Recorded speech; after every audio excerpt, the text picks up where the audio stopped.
Buenas tardes, ¿cómo están? En esta oportunidad vamos a continuar con la clase de contabilidad básica. Para eso vamos a irnos rápidamente al material.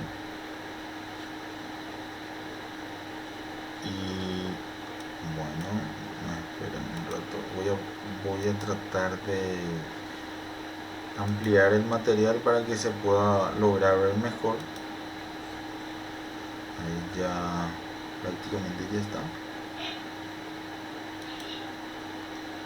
Bueno, un poquitito más creo que ya va. Sí, ahí.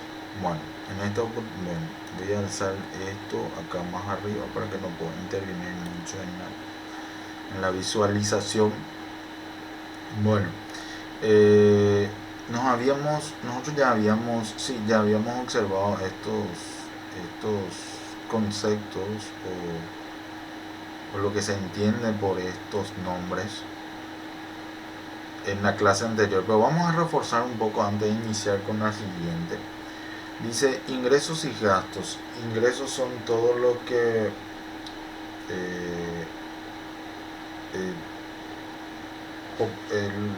de la manera más común se dice entran dentro de la empresa. Todo lo que ingresa en la empresa. Absolutamente todo. Todo en lo que se refiere, por ejemplo, a ventas, comisiones, intereses y otros. Y gastos son lo que... ¿Qué son los gastos? Son todo... se refiere a todo esa emisión monetaria que hacemos y que efectivamente es necesario para poder elaborar o producir los bienes o servicios. Ahora, ¿cómo yo logro determinar beneficios y pérdidas?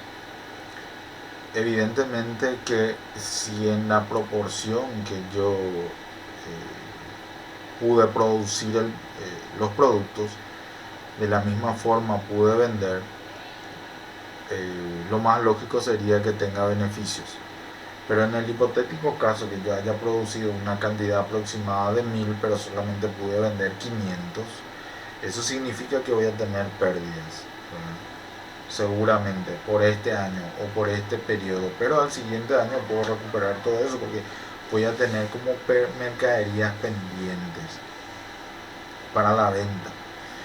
Y bueno, en el siguiente dice cuentas de pérdida y ganancias. Esto es todo lo que se registra en pérdidas y ganancias.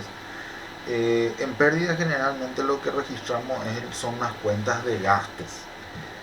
Gastos se trata de las emisiones monetarias, o por decir así, representativas. ¿Por qué representativas digo? Porque a veces puedo emitir un cheque o puedo emitir otra forma de pago en donde no sea efectivamente la moneda, pero obviamente que posteriormente se convierte eso en efectivo o en valores monetarios. Bueno, ahora, ¿qué sucede con esto de ganancias y pérdidas? Yo necesito registrar cuáles son mis ganancias. Mis ganancias generalmente implican todos mis ingresos. En la columna de ganancias siempre coloco todos mis ingresos, y en la columna de gastos coloco generalmente todos los gastos que tengo, y por sobre todas las cosas los gastos de gastos administrativos y algunos otros gastos que van dentro de esa columna, ¿verdad? Es importante definir esta situación que me está teniendo un poco, me está desconcentrando un poco. Gasto generalmente es, como había dicho, toda emisión monetaria de la organización puede implicar dos cosas: inversión o gastos. Inversión en el hipotético caso de que eso va a contribuir a un pronto retorno de lo que se ha invertido o de la emisión monetaria que se ha hecho. O sea, voy a recuperar dentro de muy pronto. Y gastos generalmente ya no tiene retorno. Es algo que ya doy por perdido. Por eso nosotros decimos pérdida. Y ahí está la clave. Como generalmente hacemos, ingreso menos gasto, encontramos el resultado puede ser o ganancia o pérdida. Las diferencias entre los ingresos, cobros y gastos pagos. ¿Qué suceden con estos ingresos? Estos ingresos yo puedo efectivamente cobrar en emisiones monetarias o a través de otros medios de pagos, como las tarjetas o de repente un cheque, pero también puedo conceder en forma de crédito, y eso todavía no se realizó efectivamente ahí el pago, o sea, el cobro todavía no lo realizamos porque otorgamos nuestra mercadería de crédito. La misma cosa,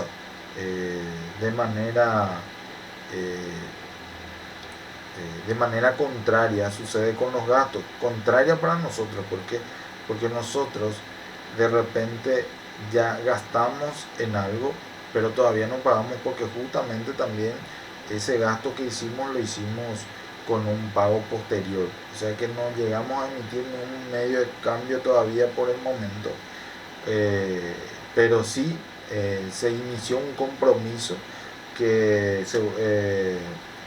tengo que cumplir en un determinado tiempo. La anotación contable, dice, la anotación contable de ingresos y cobros. Esto es muy importante señalar también, que yo necesito, por más que yo haya realizado una venta, yo necesito ya registrar el momento en que se ha hecho esa venta, el contexto, el tiempo y el espacio en que se hizo, y en ese momento necesito registrar. Por más que yo todavía no haya cobrado, yo igual necesito hacer la anotación contable. Y lo mismo con los gastos, ¿verdad?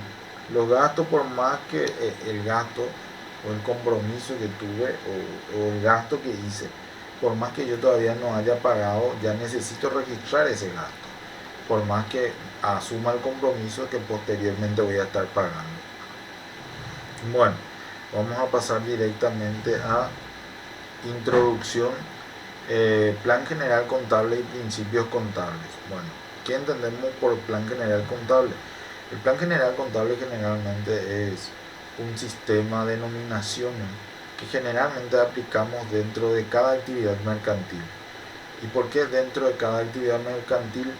Porque utilizamos para relatar el acontecimiento económico o el evento económico acontecido, y detallar definitivamente cómo no solamente detallar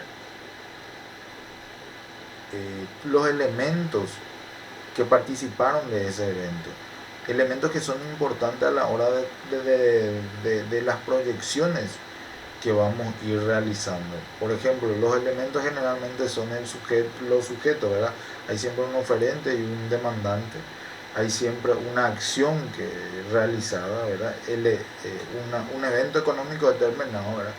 Y ese evento económico generalmente seguramente nació de la necesidad de obtener algún tipo de bien, o sea, estoy necesitando un bien o un servicio, y entonces ahí nace el evento económico. ¿Y cuál es la acción que generalmente se hace? Me voy al supermercado, es la compra de lo que yo realmente estoy necesitando, un medio de consumo, un medio de servicio, y así sucesivamente. Bueno, entonces esto me va a servir como un guía para construir y diseñar un formato que me permita tener una información exacta, una información oportuna al momento de querer observar eso para poder tomar una decisión posterior.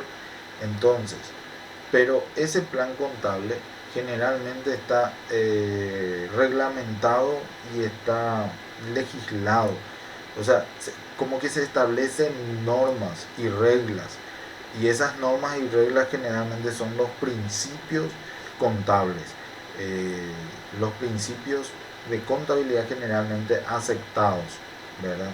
Y tomando en cuenta esas reglas son las que generalmente construimos nuestro plan de cuentas. El plan dice partes del plan general contable. 3 son obligatorias y 2 son voluntarias, porque se divide en 5 el plan general contable. Principio contable, que es la base de la elaboración del plan de cuentas, de la construcción sistemática, de las actividades mercantiles, del registro de los mismos. Las cuentas anuales. Las cuentas anuales son las que determinan el comportamiento económico y financiero de un determinado periodo. Las normas de valoración son las que asignan un cierto valor,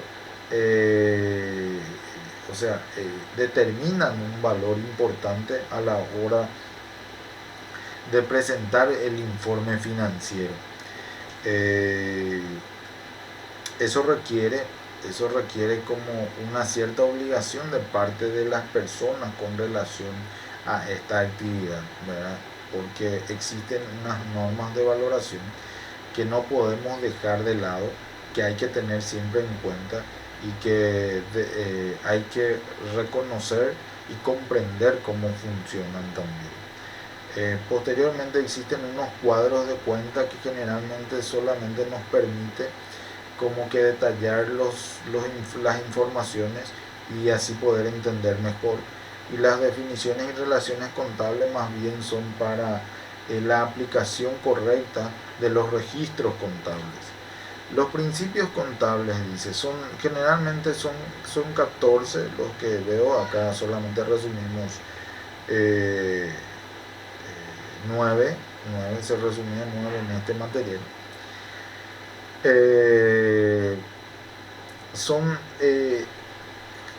La verdad que estos principios contables constituyen una garantía técnica para la correcta elaboración de estados financieros, y es muy importante eso.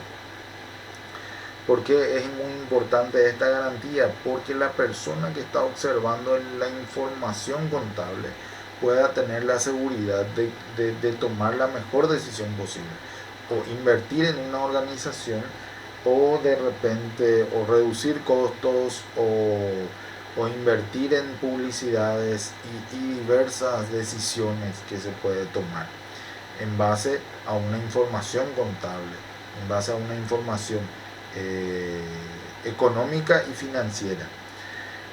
Los principios contables son 9. El principio de prudencia, generalmente. Este principio de prudencia en realidad lo que hace es tratar de prevenir siempre las situaciones contables. Generalmente los beneficios solamente puedo llegar a determinar una vez que obtenga el resultado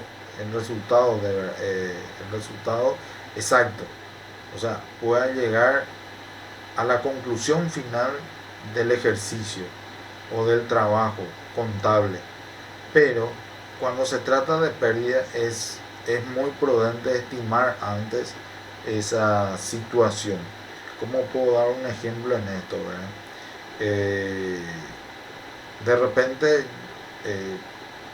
yo puedo estimar entre perder 2 millones, existe una estimación de que voy a perder este año, vamos a suponerlo, $100,000. Vamos a hablar en empresas como en organizaciones grandes.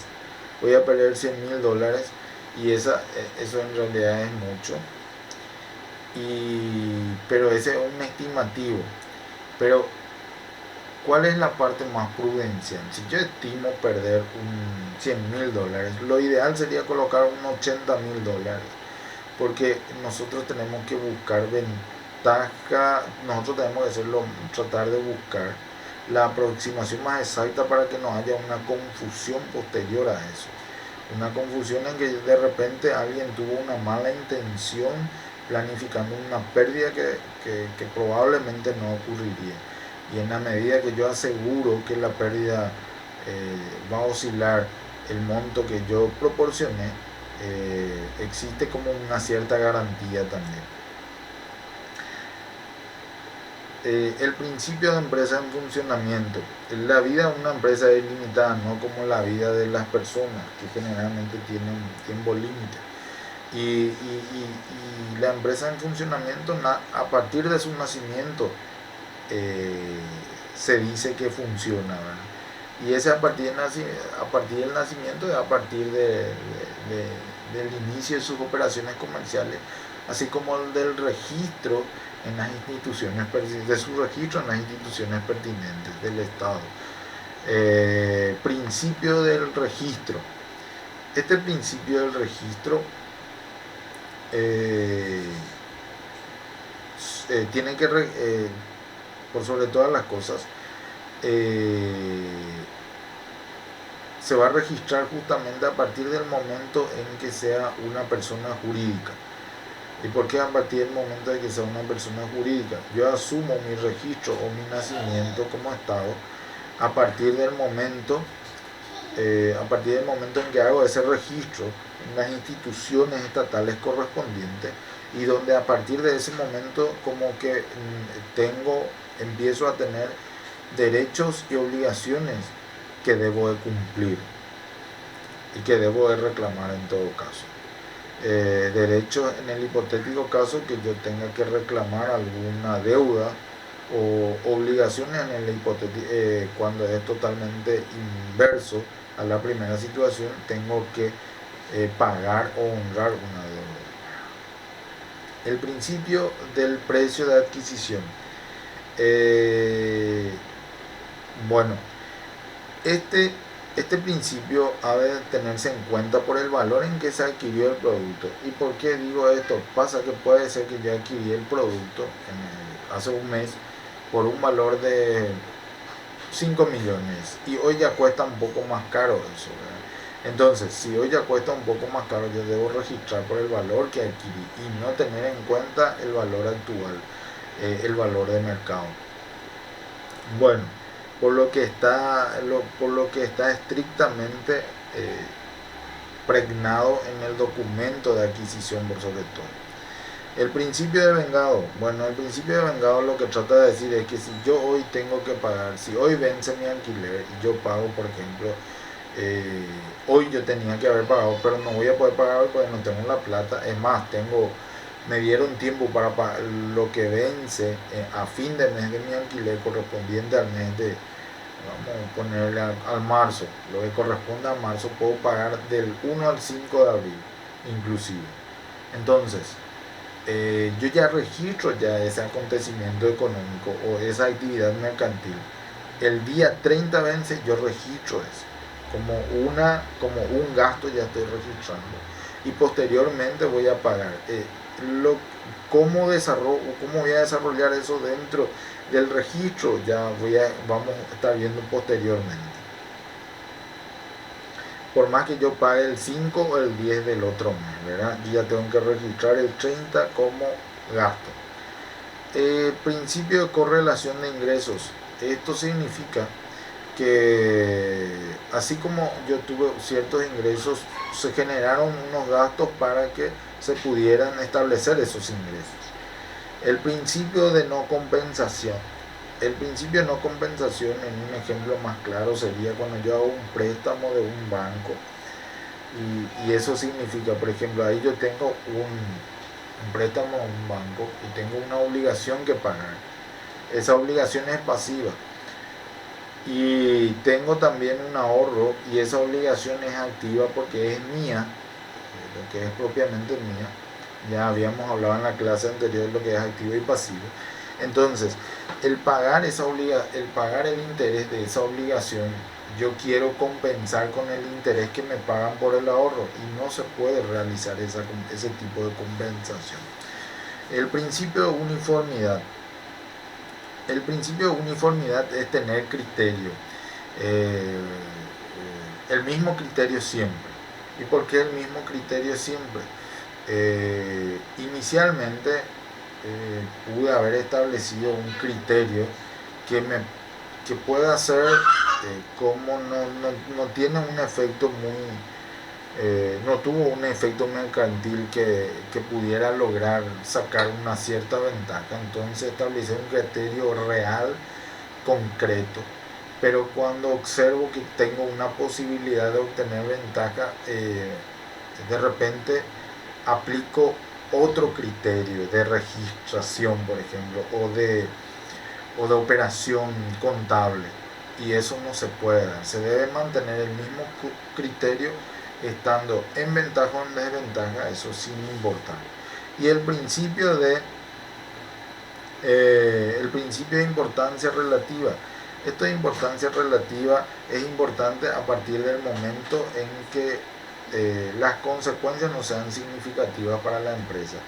Si existe de repente una tara de mercadería en donde de repente no sea relevante, no necesito recurrir a cientos de ajustes, eh, eh, tratando a algunas modificaciones que puedan de repente ya hacer como